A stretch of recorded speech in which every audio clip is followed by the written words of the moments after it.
میرے حضور کی تجہیز و تکفین تم نے کی تھی، اپنے ہاتھوں سے مجھے غسل دینا، اور میری خواہش ہے کہ تو جن ہاتھوں سے تم نے رسول اللہ صلی اللہ علیہ وسلم کو قبر اطہر میں لٹایا، مجھے بھی انہی ہاتھوں سے لٹایا۔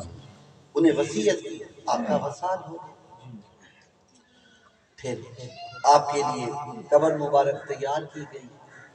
پھر جب لٹانے کی باری آئی تو ورثاء کو کہا کہ پیچھے ہٹ جاؤ، وصیت اور کی طرف ہے۔ سیدنا مولا علی کرم اللہ وجہ الکریم سیدنا صدیق اکبر کی قبر میں اترے، پھر سیدنا صدیق اکبر کو لٹایا، قبلہ رخ چہرہ مبارک کیا، تو بس پھر کیا تھا کہ سیدنا علی کرم اللہ وجہ الکریم بے ہوش ہوئے۔ لوگ حیران پریشان، پکڑ کے باہر نکالا، تجہیز و تکفین ہو گئی۔ بعد میں آپ کی طبیعت سنبھلی، سارے کہنے لگے کہ مولا علی آپ نے انہی ہاتھوں سے رسول اللہ صلی اللہ علیہ وسلم کو بھی قبر میں لٹایا۔ اس وقت تو آپ کی یہ کیفیت نہ ہوئی تو صدیق آپ کو رسول اللہ سے بھی زیادہ عزیز کہ آپ کو اتنی ٹھیس پہنچی ہے کہ آپ بے ہوش ہو۔ تو مان لگے یہ بات نہیں ہے، حضور کی محبت کا تو عالم ہی کچھ اور ہے۔ صدیق سے بھی محبت حضور کی وجہ سے ہے، حضور تو اصل ہے، لیکن یہ ہے کہ جو کچھ میں نے دیکھا ہے نا وہ تم لوگوں نے نہیں دیکھا، اور میں دیکھ کے بے ہوش ہوا ہوں، تم دیکھ لیتے مر جاتے۔ انہوں نے کہا آپ نے کیا دیکھا؟ فرمایا میں جب ابو بکر کو لٹانے لگا تو میں نے دیکھا میرے نبی کی قبر شق ہو گئی، اور رسول اللہ صلی اللہ علیہ وسلم نے اپنے ہاتھ نیچے کر لیے ہیں اپنے خلیل کے لیے، اپنے صدیق کے لیے۔ یہ چیز بھی میں نے دیکھ لی کہ حضور کی شفقت ہے۔ حضور کو دنیا میں بہت عزیز تھے سیدنا ابو بکر صدیق، حضور نے میرے ہاتھوں سے لے کر خود لٹانے لگے ہیں قبر میں۔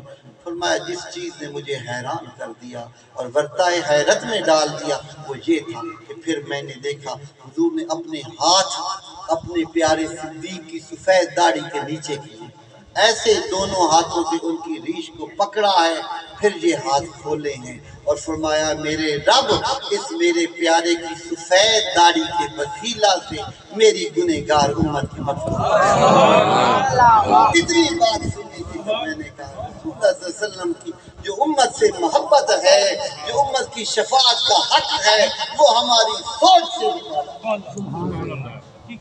دیکھو حضور کی شفاعت، پھر حضور کے جو رنگ میں رنگے ہوئے ہیں، ان کے جو غلام ہیں جنہیں فیض محمدی حاصل ہے، وہ اپنے مریدوں کی کیسے شفاعت کرتے ہیں، ان کے لیے اپنے رب کے حضور کیسی دعائیں مانگتے ہیں۔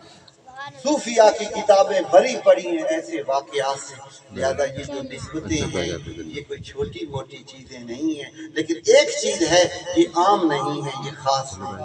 یہ سودا عام نہیں بکتا، خاص ہے، اور یہ ہر ایک کے لیے نہیں ہے، خاصوں کے لیے۔ یہ ان لوگوں کے نصیب میں یہ چیز ہے کہ جن کے دل اس کی محبت میں مخمور ہیں، ہر ایک کو یہ نعمت حاصل نہیں ہے، اور قیامت آنے تک دن بدن یہ چیزیں مخصوص ہوتی جائیں گی، عام نہیں ہوں گی۔ اگر عام ہوں تو پھر قیامت کیسے آ سکتی ہے؟ اللہ اللہ کرنے والے، ذاکر، شاغل، صاحب نسبت کم ہوتے جائیں گے تبھی تو قیامت آئے گی، زیادہ فکر نہیں کرنا چاہیے۔ یہ قیامت تک رہے گی، نہ مٹا ہے نہ مٹے گا کبھی چرچا تیرا۔ حضور جب سے عالم بنا ہے اولیاء کا وجود قائم ہے، ہر امت میں ولی ہوئے ہیں، اس امت میں بھی ولی قیامت تک رہے، لاکھ آئے باتیں کی چلے گئے۔ کسی نے کیا خوب کہا ہے، نہیں بجھے گا ہمارا شعلہ، کلام روشن خیال لوگوں کا ان کی برہان زندگی ہے، نہیں بجھے گا ہمارا شعلہ ہے جب تک اس کی زبان باقی، جب تک قیامت ہے یہ اولیاء کا نور اسی طرح بڑھتا رہے گا۔ 100 منکر آئے چلے گئے، آج ان کا نام و نشان بھی نہیں، لیکن انہیں کوئی نہیں مٹا سکتا۔ فانوس بن کے جس کی حفاظت خدا کرے، وہ شمع کیا بجھے جسے روشن خدا کرے۔